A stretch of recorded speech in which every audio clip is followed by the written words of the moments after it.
Hi, Sia. Welcome to Pocket Pals. Sia, you've written the book of the seven principles of to master the art of sex. Yes. Um, and what I love about it, like we were talking before, I wanted to tell you, in the recording, is there's not many. What I've seen is not many male sex kind of coaches and the ones who linked it to spirituality, and you seem to be quite unique in your field. Um, and I suppose the first question I would like to ask is, what brought you into this field? What got you to become, talk about sex and the way a man's role inside sexual relationships? First of all, thank you so much for having me on the podcast. I'm really honored to be here, and for all the listeners who are listening to this. Yeah.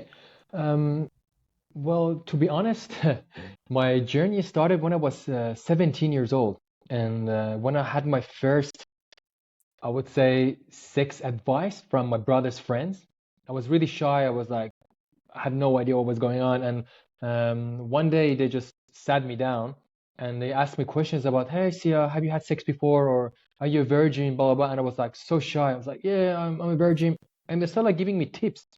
And the first sexual tip I've ever got, which I was like 16 or 17, was that one of my brother's friend, which was a very um, like was a guy that was really like comfortable with women. Like I don't want to use the word womanizer because it has a negative connotation maybe, but he was very like natural with women, and he was a very good lover and all that. So he gave me my first sexual advice, which said the most important thing when it comes to sex is that you have to focus on the woman's pleasure. And if you don't give her pleasure, if you don't do everything in your power to pleasure her, you're gonna be a shit lover, or in his own words, you're gonna be like a shit fuck, basically. And I was like, wow, what is it? I didn't even know what that meant.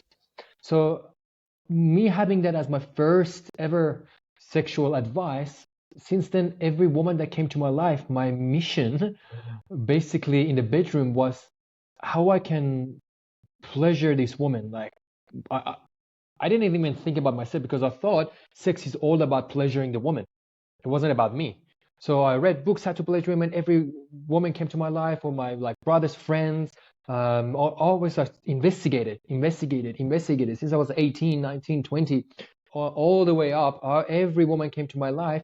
I just asked them question: how can I pleasure you more? What is it that you like? What is it that excites you the most? So I naturally were put on the path of like investigating like a scientist on how things work with women. But of course, like every woman was different, every woman was unique, and that was the fascinating thing. But there was this underlying current of similarity that most women had. And um, a few times, I remember like when I was around maybe 28 years old, I had my spiritual awakening, one can say. And I started becoming more present. I started meditating. Then I heard something about, like, I was like, oh, I love sex. And is there anything about spirituality that links to sex? And I thought, I'll look it up. And I came across Tantra. And I was in Melbourne at the time. And I went to this workshop, which was about sexuality. And something started like opening up in a different dimension for me. Like things that I knew got a bit of a touch of like spirituality and sacredness into it.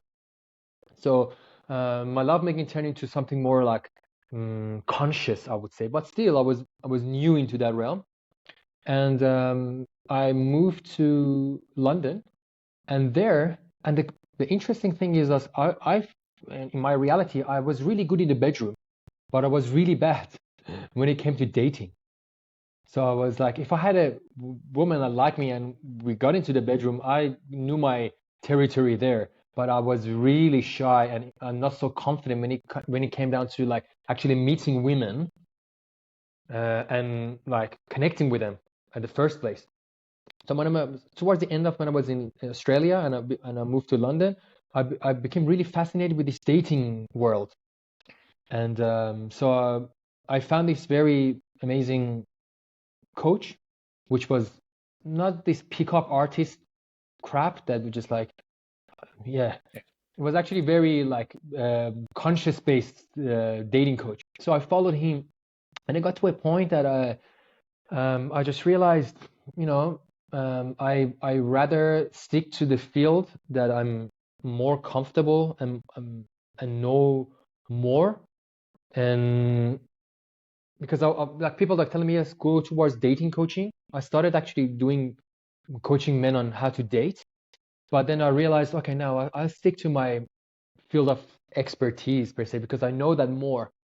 And then one of my friend, he connected me with another guy, and before I started everything, they told me to, if you want to get to this field, you have this knowledge, why don't you write a book about it and just get things started. I was like, okay, and I started writing the book, and then I went to a tantra festival in Sweden, and then a retreat on sexuality after that. For these 2 weeks, my whole entire conception of sexuality is transformed. Like I thought I knew a lot, but then that 2 weeks, something just like completely shifted in my life. And when I came back to London, I was like, oh my God, I rewrote the whole book. Like I was reading, I read around maybe 300,000 words. It was like 600 pages or 700. It was like a Bible I read, I wrote. And then I deleted all of that and rewrote the whole thing, which became the 7 principles. And then since then, I kind of got invited into like teaching in seminars, and that's where I met Eugenia, which you had a podcast with, and then with two of our friends, we started a seminar and we did a retreat, and then it just kept rolling, and I got invited to actually to the same festival to teach, the one in Sweden, the year after that. So my first experience in that world was this year, and the next year I was actually teaching in that festival. It was super fascinating. And then since then, I just like got rolling and traveling the world and running workshops and retreats and doing body work and things like that, which was really fascinating. Yeah. So tell me about this festival. Like, what made it so different to, like, you obviously you were quite good, in beds, and you knew how to, please a woman. But what changed, your kind of whole perception when you went to this festival? What's the festival called firstly, and what was it about? The festival was called Tantra Festival, and then I did this retreat, which is called ISTA, International School of Temple Arts, which is about sexuality, spirituality, and shamanism. So in that, like, what changed for me, it was that, for men, um, we have many centers, but when it comes to, I mean, men and women, we have two main centers. We have our genital center and we have our heart center. And like I was quite good in my genital center, so I knew how to have sex, I knew how to pleasure, but my heart wasn't open in a way that would allow my energy to flow. So through that experience that I had in that festival and that retreat, I call it my sexual awakening. So that's when my heart and my genitals that kind of connected. So I opened a window and looked at sexuality and lovemaking as a prayer instead of just having sex, pleasure, and fucking. So that's the shift that took place in my reality. And like, yeah, and I got way more into the energetics of lovemaking and sex instead of just the more physical and pleasure and hedonistic aspect of sex, and it will actually really get into the sacredness and yeah, as I said, like a lovemaking turned into a prayer, and that was the experience that I was like, wow, this is just completely like that sacred union that people talk about. I moved to that, and I was like, oh my God, this is insane. Like, I feel like I'm on mushroom, on acid, had like 10 joints, but I'm super sober, but everything is just enhanced, and I'm like in this just, I don't know, I can't explain it. Yeah, it's like I'm on mushroom, acid, and weed, but sober and alert. So it was really a fascinating journey. Yeah. I mean, that's what I find fascinating about spirituality as well. Like, I mean, recently, these past few months, I find that being sober is more like intoxicating than like even drinking alcohol or anything else. Like, I feel that's the case as well. And what I find interesting, and looking at your book and reading parts of your book, you talk about how pornography affects the sexual experience. I would love to Yes. delve deep into that because that's a lot of I think a lot of men come with this problem with porn, in Yeah. particular. Yeah. Yeah. And some of the stuff is mental. So yeah, I'd Yeah. love you to expand on that. So, like, the problem with pornography is that because generally our understanding of sexuality is very limited as we grow up, like our parents, I mean, not saying not every parents, but majority of parents in the world are not comfortable enough to talk to their kids about sexuality. And if they do, even the parents don't know what sexuality is, like this conscious sexuality that we're talking about. And at school, not so much of that. And then kids grow up with this limited understanding of sexuality and relating, and the first thing they see is pornography. And that pornography is like, you never eaten food, and what happens, they just show you burgers and cheeseburgers and pizza, and that's your introduction to what food is. And that's what causes people to, it doesn't matter if it's for men or women, both genders, they usually, like, pornography is the first thing that they're exposed to. And porn is not, it's like you're watching a Spider-Man. It's not real. It's not the representation of what's happening in the bedroom. I mean, it is, but it's not. It's not the right way of relating into each other. And it's just entertainment. And the more extreme something becomes, the more exciting it becomes. And it takes the dynamic in a, I would say, in the wrong direction. So what happens when kids watch this? So one of the first thing that we see in pornography that is very male centric. So, I mean, not every, 99% of pornography is to please men. So when women watch porn and men watch porn, they get this idea that sex is all about men's pleasure. It's all about men's ejaculating at the end. It's all about women acting in this certain way and men just like hammering them. And like there is no intimacy basically. There is like it's just like a, again, wrong representation. So when people watch that, we get conditioned to think this is how we're meant to relate to each other. And men, as the leaders of the bedroom, because as the masculine we lead. So when we go, we become very genital centric, and it becomes very, very difficult for us to become heart centric simultaneously. So it just becomes this movement of thrusting to end with ejaculation so we can get the release. So it's all become genital and ejaculation centric for men. And for women, doesn't matter. It's like, who cares? Yeah, Generally speaking. So that's one thing. And what happens is, like, I'm not totally against pornography. Like, I'm not like anti-porn. I mean, it's like saying, are you anti-pizza?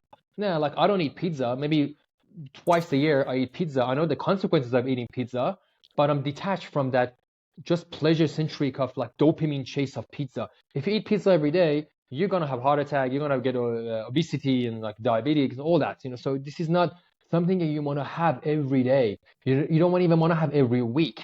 But like, yeah, like, I understand that dopamine release of watching pornography is very strong. It can be, for a short period of time, very, very pleasurable.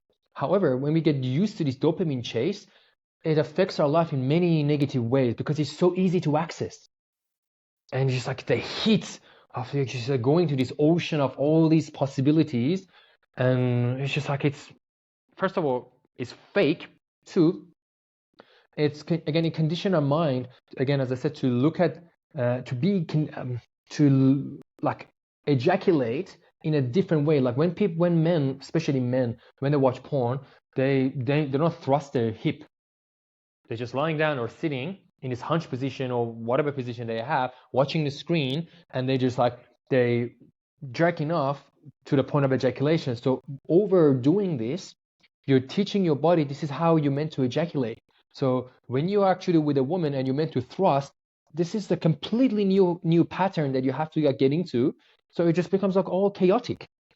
And that's another thing. And again, the last thing I want to mention is like the same thing with pizza. So I don't suggest people watch porn because again, it affects. However, my idea of that is like pizza.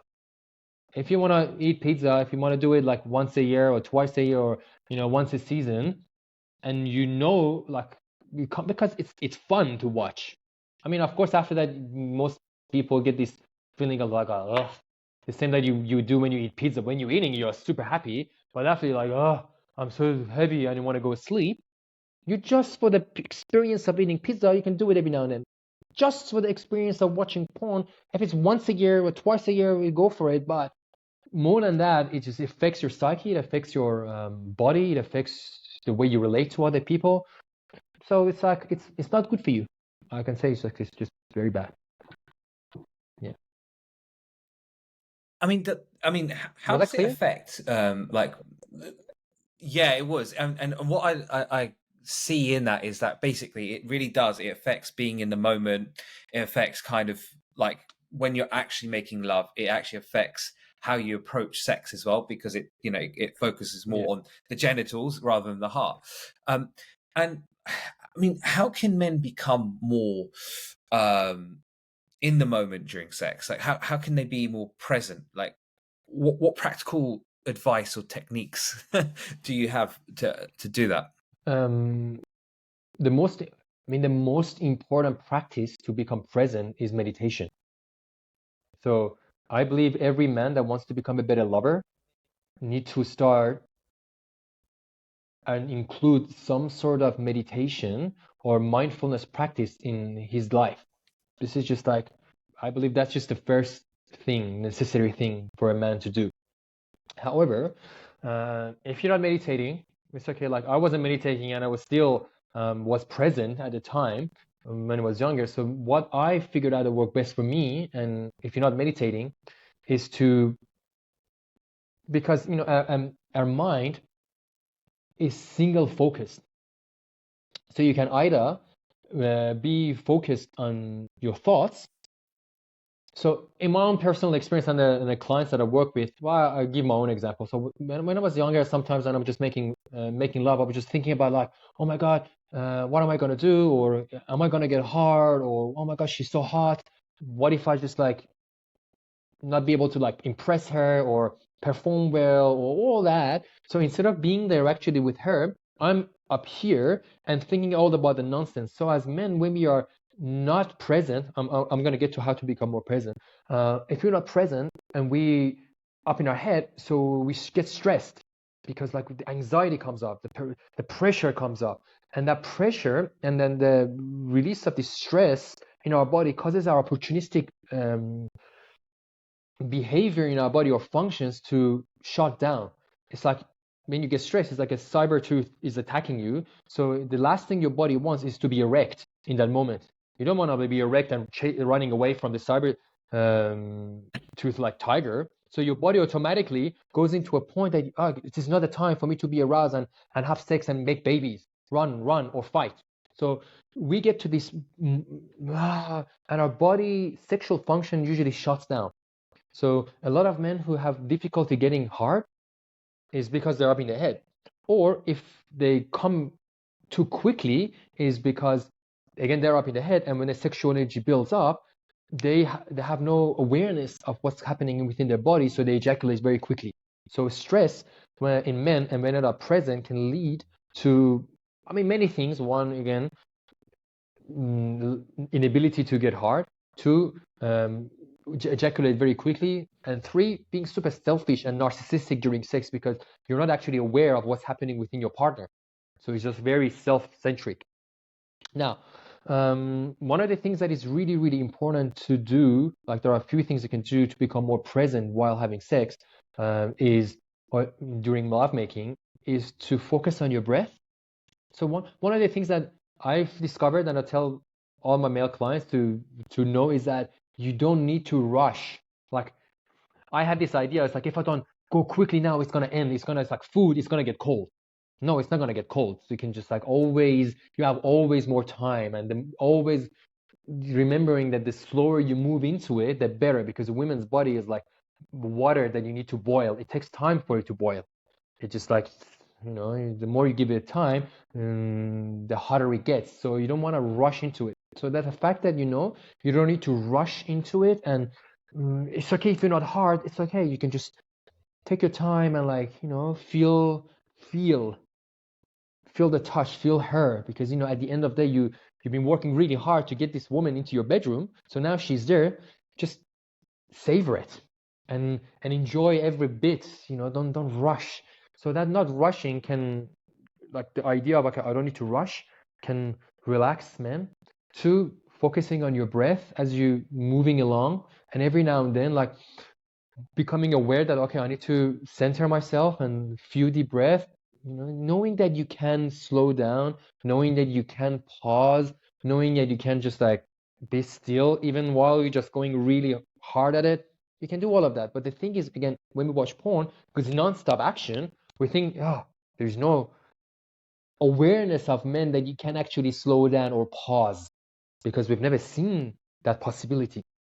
And the last thing is to becoming really aware of the sensations within the body. So that is a very, very good way to become present. And for that, men also need to become more sensual. With that means, instead of just jumping to women's genitals and like just focusing on their own genitals, focusing on the rest of their body, and like touching her body and allowing her to like slowly touching his body. So when our focus goes around and we follow the sensation on our skin, because whenever we touch, there is a sensation. So that, if that becomes the point of our attention, like the point of our meditation, over time, we're moving away from our head and we're moving into our body. As I said, like our mind is single focus. We can focus on one thing. We can focus on our point of awareness. Can goes into our mind and then thoughts, or we can shift that into our body and our breath. So being mindful of the sensation while touching, or your sensation while you in a woman, being aware of the sensation in your genitals, that is being present. Means you be aware of what is happening within the framework of your own body, and at the same time what is happening in front of you, instead of being up there like, how am I looking, what am I doing, is she having fun? So that awareness, through that awareness, you actually would understand how is she feeling and how is she responding. I suppose that's kind of leading on to the next question as well. So with men, obviously, some men, they're not educated with how to pleasure women, and how could they educate themselves? What are the best ways to educate themselves? I think that would be the question comes from, obviously some men just, I mean, especially this day and age, there's not enough people aren't having enough sex. So yeah, how could they do that? How could they educate themselves besides using porn? Yeah, so one of the things that men struggle with is that, like, this is one of the things I found out in the dating industry, that a lot of men who don't get laid, they focus mainly on getting laid and not how to get laid. So that was the problem with the dating industry that I was in. That's where I left it. So first thing is that men, if they want to get better at understanding all that, they need to first they need to be able to like increase their confidence to be able to connect with women. Or, because if I can't connect with women and you can't practice, you can't practice, So first thing, you need to get that sorted. However, if you're having a partner, but if you're like, getting have the capacity or ability or skills to connect with women, first thing you need to understand is that sex or the lovemaking is a mutual dance, and they need to recognize that. And I call it 20% is about the man and 80% is about the woman. They need to understand this concept. And when they understand this concept, things can move. Because if like the problem with this industry when it comes to men, majority of men, not all men, is that there is something inherent in us that we feel so threatened and vulnerable to acknowledge that we want to become better at sex. We can acknowledge that we want to become better at dating, but it's very difficult for us to acknowledge that I want to learn how to become better in the bedroom. So we need to move beyond that. Because, when I work with a lot of women as well, and they say, men are selfish because, you get to you have your ejaculation and you think this is it. As soon as I come, I'm happy. But that's not about that. I always explain that a woman's body is like an instrument, and you need to be able to learn how to play to create the most amazing melody. And you can play for hours. You can play symphonies. You can that kind of, and actually like really getting into that, because being a man or a masculine is about serving. Like a lot of men, if they get this also, that being man isn't about like fucking a woman. Being a man is about, or a masculine man is about how to serve the feminine. This is what the energy of the masculine is. And unfortunately, a lot of men actually, the toxic feminine comes up and they just want to like become this narcissistic thing, and they're like, just for me. Or the toxic masculine comes up, and instead of serving, they just want to take, and they're not becoming a real man. So the real man serves. The real man holds space. And when you get, okay, so as a man, I need to be able to serve my woman. So how can I serve her? How can I give her what she desires the most? So instead of what I want, focusing our attention to what her wants. So with that, a new door opens up that exposes us to new opportunities. So now, if you want to become better and you want to learn how to do that, read books, get coaches. Like I'm one of the coaches that do that. YouTube, there's not so much video, because in the problem is the social media, they don't want sexual awareness. Like you'll be amazed how many times my Instagram got flagged because I was talking about just being able to receive.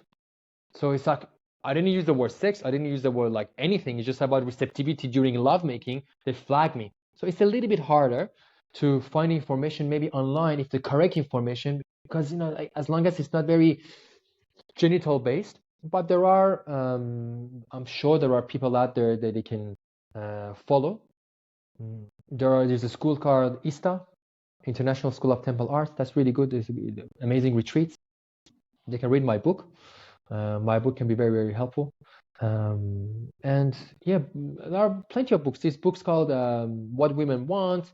There's a book called The Female Anatomy of Arousal. That's a really powerful book that changed my life. Yeah, if you're open to understanding and you set aside your ego and realizing, okay, I can become better lover, and it's a new and completely new world that I can go in, and actually there I can blow a woman's mind. Because the reality is 99% of men, when they get to the bedroom, they're really bad. And all the women that I have worked with, they be complaining about a man who's very, very charismatic, he's very sexy, but when he gets to the bedroom, he just doesn't know what he's doing, and it becomes really frustrating for women. So if you really want to like help women learn how to connect with them on a physical, emotional, and mental level, outside and especially inside the bedroom, because they really need that. Like, oh my God, like you'd be amazed how many women are suffering from that. It's actually something I wanted to pick up from what you were saying, and it's something that I've been feeling as well recently. There's a lot of toxic male influences on like YouTube, Instagram, Twitter, and I suppose for the male listeners out there, like how can you tell if someone's being toxic or just being straight? An example would be someone like Andrew Tate, who influences a lot of young men, but his formula doesn't necessarily work for everyone. Or someone like Jordan Peterson, maybe it doesn't work for certain people. And like, even with regard to sex as well, like how do you make sure you avoid those toxic male influences? I personally don't view Jordan Peterson as a toxic male influencer. I think he's actually very spot on in many things that he says. Like, we can cherry pick everybody's everything. Um, Of course, yeah, for me, what I understand, like with Andrew Tate, I've listened to him. He has some good, valuable things to share. At the same time, I look at how much of the me. I will look at the ego. Like when I look at Andrew Tate, he's very egoistic. So when a person like he has a lot of good values. Like he teaches men to be men and to be take responsibility and all that, which is amazing. It is missing a lot in this new era. Like just they want to make men into like I don't know like agenders. So they lack masculinity. It's important for a man to have strong masculinity. But masculinity is not always about protecting and providing. It's always about serving. And the problem with a lot of influencers is that they forget about the femininity in men. So they just focus on being masculine, and they ignore feminine. And we can't ignore our inner feminine. Yes, as masculine, masculine oriented sexual men, we need to have strong sense of masculinity, leadership, penetration to the world, sense of our mission, being able to protect and provide and be strong and all that. But they're just half of the equation. If you're not sensitive, if you're not open, if you're not vulnerable, if you can't understand what is going on within your own body, and if you cannot communicate that, and if you think it's just all about like being the boss and look at the relationship as I'm her boss and I have to control and I have to like that for me goes into a like of course there is we all have to be able to manage our relationship. We all have to be able to, if as a man, be able to lead the relationship by this. When it comes too much, it becomes too vertical. It becomes in a way that it's just like because then you would attract someone that like Andrew Tate would never be able to like connect with the women that I've seen around the world, like really these powerful Shaktis that are in this tantric world and these super goddesses.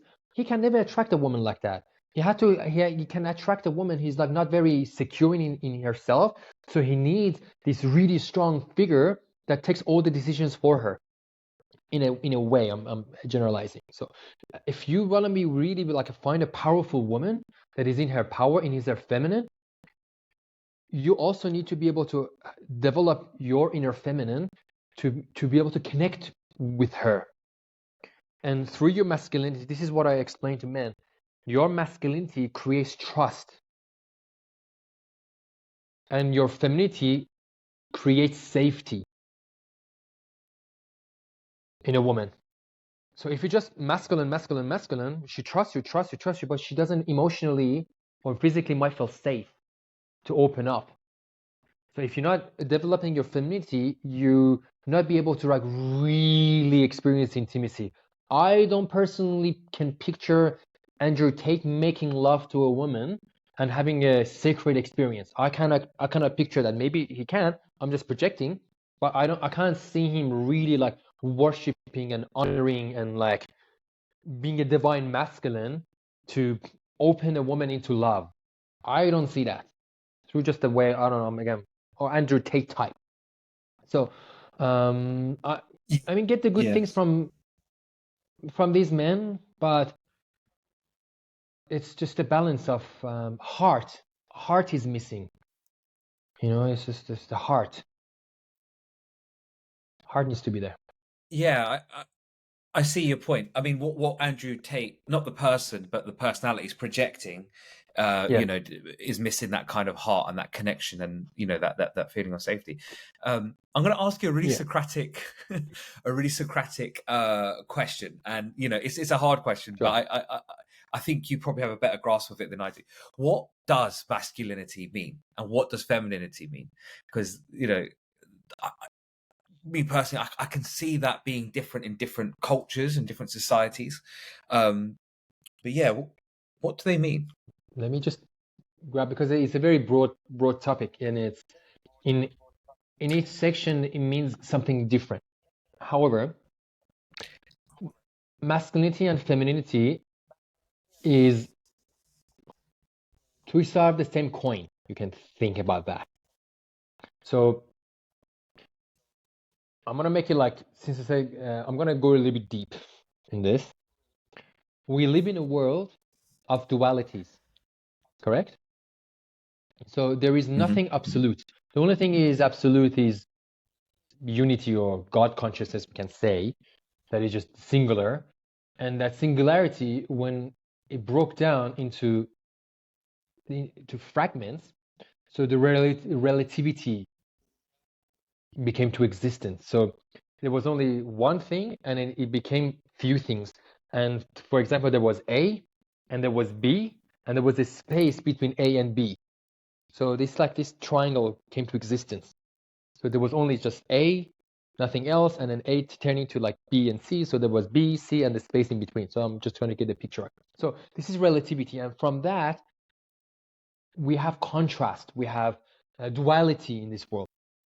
So, and to define duality in Taoist teaching, as far as I remember, or all this stuff, all traditional teaching, they name like the yin and yang to define two opposite polars for things to make sense.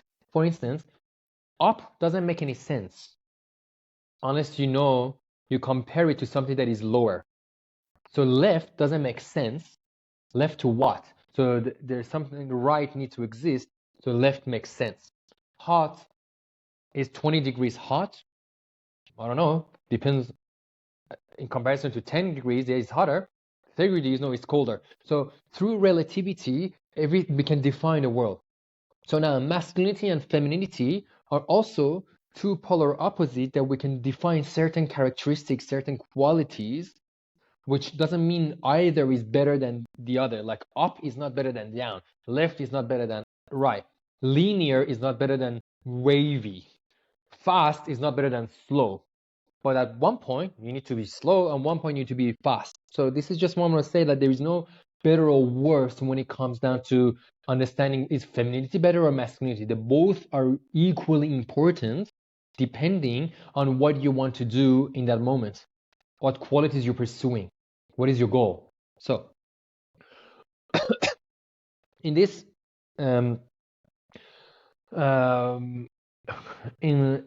now with this understanding, masculinity is something that is, again, I'm going to make it like in a layman's term, as they say, like that is associated with more like men, I would say. But again, it's just like make it really like easy to understand. So, or like, but men are not necessarily masculine. Like you can be a man and be very feminine, and you can be a woman and be very masculine. It got nothing to do with that. But masculinity is like qualities that is more associated with like strength, like being stronger is more masculine. Being weaker is more feminine. But again, weak is not better than strong. It depends on, again, I'm trying to say there is no absolute judgment towards any of these things. You can't just say, oh, being strong is better. No, you can be strong and just kill yourself. I mean, weak is actually much better at one point. So masculinity is more like associated with strong, being like fast, being more logical, being goal-oriented, being competitive, for example. But these are, again, these all comes under umbrella of masculinity, which is yin, yang, and light, which is masculine. And in Hinduism, they have this Shiva Shakti. Then Shiva, or the creator, is associated with masculinity, which is a space holder. This is a container. So when I look at it, like you can think about like the black dark matter, for example, as the masculine energy, and everything else and existence as the feminine, which exists within the framework or the container of the masculine, which is whole space, which is moving and life and dance and movement and all that, which is associated with the feminine. So when a man moves and dances, that's feminine.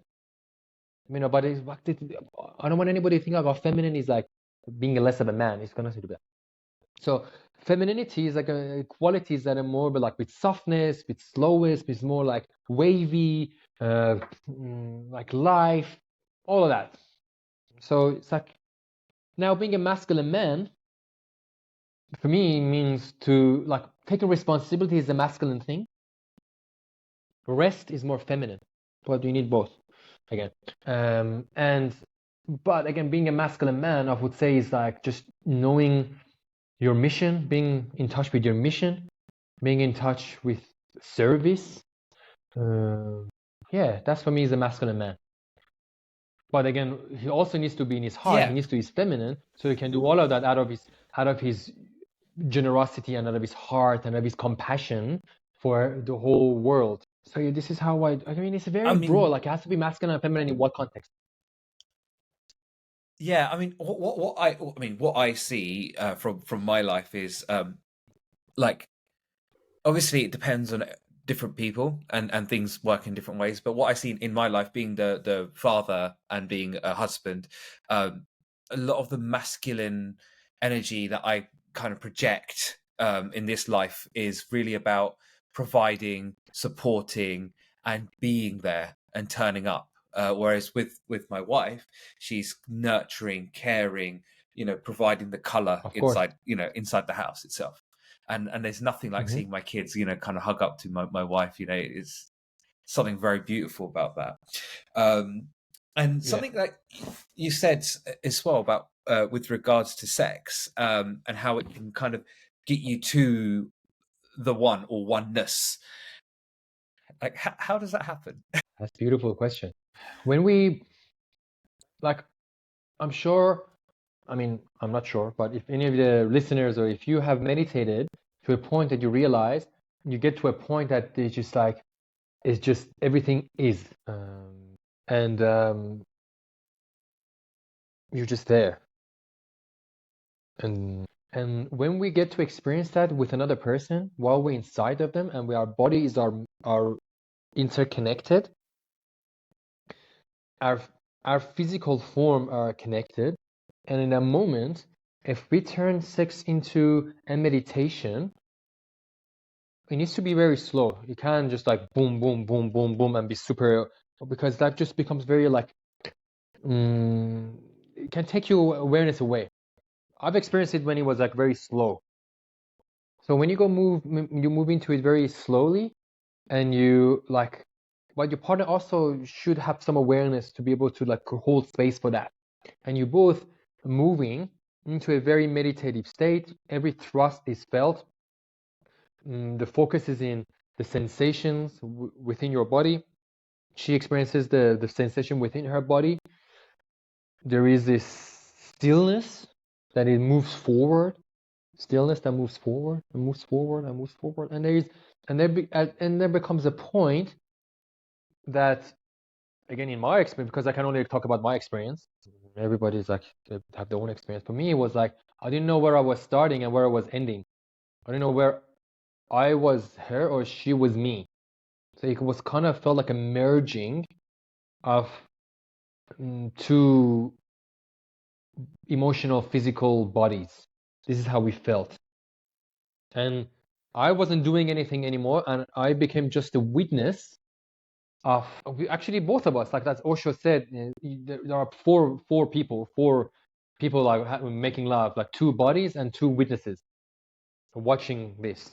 So there are like four parts, and he got to that point, and I was just like, I don't know if she was doing exactly the same thing because I'm not her, but for me it was like I was just witnessing what was taking place, and it was just this flow, and it became, again, I didn't know where my body started and where her body started and where body ended and where my body ended.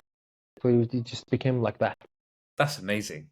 That's amazing. And I suppose kind of outside yourself and like kind of with a person that you've helped. Could you give me an example? Obviously, you don't have to give names and stuff, but could you give me an example of a success story? Who followed your book and your guidance and have become, and have developed their sex life in a better way.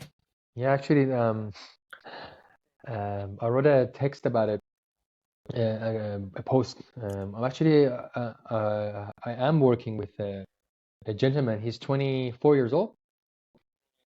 Didn't have so many dating or sexual experience, and we really focused on creating attractive qualities. He started meditating from my first session. I was, my focus always is on creating awareness and developing self-confidence and self-love, accepting yourself, all that. And then we started that work. When he got to a point that he felt like her vibration was higher, and he was felt confident enough to actually go meet people, we really focused on principles of seduction, how to be attractive, how to like engage in communications, how to, it's like we saw energetics. If you want to like connect with a woman, you don't actually need words. The problem with the gaming community is like you just have to say words. Like in the last 6 7 years, most of the women I connected with, I didn't use many words. It's just like it happens through eye contact, the energy body. And then so we talked a lot, discussed a lot about these things, and then the homework. So actually, she met a woman that now he's his girlfriend. And before he going to the bedroom with her, we had like few sessions because I was always telling everybody to take it easy, slow, don't rush. And we were talking about like asking questions about like, especially about entering a woman's body. Like you always need to ask permission. Her body is not any man's property, or not even property. We don't want to think about like, it's not people. You need to become aware that when you enter someone's body, you always have to ask permission. It's the same way that if a woman just like finger your bum, you go to a shock. So you don't want anybody without your permission to put the finger in up your bum. So it doesn't mean like same thing. You don't want to just like go in someone's vagina without checking in with her first. It's like very, very important, because it just first of all it creates a lot of awareness, and the woman feels so safe and respected, and just like it takes a completely different level of trust and connection. And this is the things I was like discussing with him, and the slowness and all that. And when he was like doing, when he actually asked permission, she cried.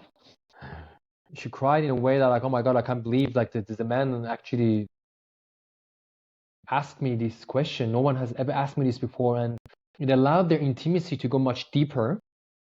And them like just focusing a lot on foreplay, not so much on penetration and understanding about. Because I do yoni massage. I call it yoni healing. I used to do it a lot more when I was traveling Europe. So I was like, teaching those techniques and like teaching me how to like serve the woman, for her to get to a point of peak arousal that she's never experienced before, so she can open up into this bliss. And these are the things that I was talking with. This is my recent client, and he's been doing that with her, and the connection is so deep now that it's so interesting, and I love that. So this is my recent client that I'm working with him now. Yeah. That's so cool. But the good That's so thing was cool. he And was very receptive. He was very receptive. He didn't have a strong ego. He was like open, like I never like hurt someone's ego, but he was open and receptive to like, okay, I wanna get better. Like I have these insecurities in my body of I'm thinking I'm like that, just like really getting rid of all these negative self beliefs, which is like this. I don't know where they come from. This is bullshit ideas that we have developed in our mind, and we think this is the reality, but it's not. And we got rid of a lot of that. So he just felt liberated. I was like, oh my God, I have a lot of values. I'm like, yeah, man. So he feels very confident now in the bedroom, outside the bedroom. It's just going really well for him. That's beautiful, and it's fascinating how even changing his sex life has actually affected his whole life in total, and actually transforming his Yeah. partner as well. The kind of that's amazing. Actually, I want to pick up on that. What is a yoni massage? Yoni massage is a practice of serving a woman in a way that she has never been served before, in one thing. Two, like yoni, we call yoni in Sanskrit is vagina, which is actually a very beautiful word. It means like the sacred space. Instead of just like vagina or pussy, in my community we call it yoni. Much nicer. And then so when a lot of women or any woman that has any sort of trauma or abuse, or when she's getting really into her masculine, just like chasing money and like getting into this masculine of like career and work and like competition and like very like success, independent success, she moves away from that essence of her feminine. I'm not saying it's bad for a woman to just do all of that, it's fine, but you know, the balance. Same thing when a man becomes too feminine, it's fine, but there is something missing maybe in some aspect. Again, no, everybody can be whoever they want to be, but this can show up there are some compensations. This is what I'm saying. So when a woman becomes too masculine, there is a lack of vulnerability for her, especially in her yoni, and they usually become inorgasmic, and they usually lose their touch with their pleasure, and the sex become very like robotic, so they don't get to actually really feel and get that deep experience within the body. So through yoni massage, what we do as the man, or if the man or the practitioner is the female, doesn't matter, we get into the divine masculine role of service, and the woman who is receiving it gets to this divine feminine role of total receptivity and receiving this service. And through that, imagining like a 3-4 hours of touch, which has never happened for any woman, like when you're where that you don't have to do anything. There is no what's the word, reciprocation. Yes. Reciprocation. That's a really hard word. So there is no reciprocation. So in lovemaking, if I'm like, you know, pleasuring my woman or that, at one point in her mind, she's like, okay, now it's my turn. Or she's touching, or she's thinking about me, my experience. But in this yoni healing or yoni massage, because it's a service, and it's an exchange, she mentally feels relaxed to be like, don't worry about my experience, that if I'm getting tired or how I'm feeling, or like blah, blah, blah. So she can just like totally relax into her own experience of receiving. I'm fully clothed, by the way. I'm just using my hand. There's nothing else. It's not an erotic experience. It's sexual, but not erotic. And what happens? We massage, and we like, it can be very pleasurable for a woman. And what we do, we release like a lot of emotional blockages in the yoni. Like when you have like knots in your back and you hold it and you open up and your body feels loose, a lot of traumas and like again, disconnection from yoni can create knots within a woman's yoni. And what happens, it's like a woman's like energy in her body moves from her yoni to her heart. If you want to think about that, if you look at a man's body, in tantric teaching, this is what we learned, that the man's genitals is positive and his heart is negative, and a woman's yoni is negative and her heart is positive.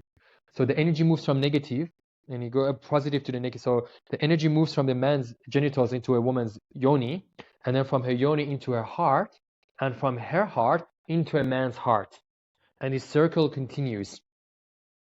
Yeah. So when a man can penetrate a woman into a yoni beautifully, this is how actually a woman's heart opens up. And when a woman's heart opens up and is open, and she pours that love into a man's heart, his heart opens up, which that moves the love into his genitals, and then he can actually penetrate with love. When he can penetrate with love, it can cause her heart to open up even more, to pour more love into his heart, and this circle continues and continues. So this is the image that I want to create. So when there is a lot of trauma, the woman's yoni tends to become more negative, the energetic of it. So there is like a blockage, the movement, the flow of energy gets blocked. So through yoni massage and yoni healing, we bring that aliveness to the yoni. And if there is like pain, we get rid of that. If there's numbness, we bring like energy to it, and it becomes vibrant. Because if it is inside of yoni, or it's like everybody like does this, you know, at one point. But the whole, if you look at the inside of the balloon, the whole surface of the balloon is pleasurable and orgasmic for a woman, and is ignored. And women don't usually actually self-explore at all either, because they disconnected. So through that practice, we first bring awareness to the yoni, they get in touch with the yoni, and then we unlock, if there's blockage or pain or numbness, we get rid of that. And then for some women, for the first time, they're actually experiencing pleasure. And one of my experiences, I worked with this 65-year-old woman in UK, and for the first time, she had an orgasm in her life. Wow. And Wow. yeah, it was very interesting. And she got up from bed, and then just running around the room naked and just screaming, "I'm not broken, I'm not broken," tearing, "I'm not broken, I'm not broken. I thought I'm broken for like 65 years," and it's like, "No, I'm not broken." And it was like really fascinating to what that is, a very specific and very powerful like practice that we need to, as a man or a woman, as a practitioner, we need to be able to like really hold space in a very yeah, it's just like total service. But that's just what happens. But each woman has, again, different experience. Some more like pleasure focused, some was like a lot of deep trauma comes up. I work with a woman who like been gang raped. I like with women who been like raped by a father or grandfather, and all that trauma stuck in their genitals, and we move towards like opening it up, at least from the physical form, which is like helps to move from the emotional and mental body as well. So Yeah. we're at the end of the Pocket Pals podcast now, and what I love to do Nice. is a tradition now. Is I'd love you to send like a message to the listeners, message specifically that is yours. So yes, yeah, all down to you. First of all, I want to thank everybody who's been listening to this point. My message is to just increase your awareness. Like, I mean, for me, my life is all about awareness. Like when we increase our awareness, when we become self-aware, when we become aware of our shortcomings, and more importantly, become aware of our power and successes, we can find a much better way to be of service to everyone else. And more importantly, first to ourselves and then to everybody else. So awareness is very key. If you want to become a better lover, if you want to have your amazing partner, if you want to just become a better person in any form or shape, you need to develop the faculty of your awareness. So when you're aware, you become aware of your habit pattern, of your mind, your behaviors, things that don't serve you, things that do serve you. And instead of sleepwalking through the life, because sooner or later we're all gonna die, so we much better just go through this life with full awareness and then learn. And if we have shortcoming, being vulnerable enough to accept that and making a decision to change it, because everybody can change. Everything's changing. Everything is constantly changing, and we have the power to consciously change and move towards how we want to become and who we want to be and how we want to serve. So for me, awareness. Well, that's beautiful. And yeah, you are right. We are going to die one day, so enjoy it. Enjoy life. Absolutely. Oh, well, thank you With very much, awareness. Sia. With And awareness. oh, with No awareness. worries. With Thank you so much for and having me. thank you so much. And Yeah. yeah, brilliant. No worries.